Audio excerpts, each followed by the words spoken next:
পাল্লে কেলেতে অসহায় বাংলাদেশ আগের দুই ফরম্যাটের হতাশা ভোলাতে গিয়ে যেন সেই ডোবায় আরো তলিয়ে গেলেন লিটন মিরাজরা। ঠিক তখন পাল্লে কেলে থেকে 15,000 কিলোমিটার দূরে গায়ানায় টি-20 শেখালেন আরেক টাইগার, যিনি হারিয়েছেন রাজ্য কিন্তু হারাননি নিজের ক্লাস, নিজের স্কিল।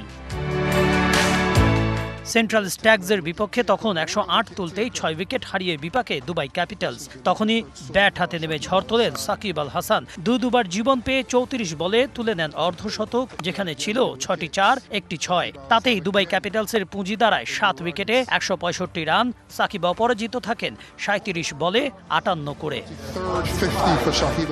কিন্তু সাকিব ম্যাজিক তখনও শেষ হয়নি। এবার শুরু হলো ঘূর্ণির পাঠশালা। নিজের প্রথম ওভারেই প্রথম 3 বলে শিকার করলেন 2 উইকেট। সেই ওভারে আর রানই পায়নি নিউজিল্যান্ডের টি-20 চ্যাম্পিয়ন সেন্ট্রাল স্ট্যাগস। এরপর নিলেন আরও 2 উইকেট। 13 রানে মোট 4 উইকেট নিয়ে বোলিং মাস্টার ক্লাস শেষ হলো সাকিব আল হাসানের।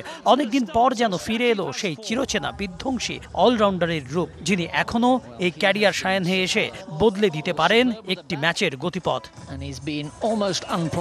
এক সাকিবকে নিয়ে কত কথা, দৃষ্টির সীমাবদ্ধতা, মাঠের বাইরের নানা বিতর্ক, কিন্তু জাতীয় দলের দৈন্যতার সময় বিশ্বের আরেক প্রান্তে সাকিবের এই পারফরমেন্স কি একটু হলেও আফসোস জাগায় না ফ্যানদের মনে? Kanak Mahmud, DBC news desk.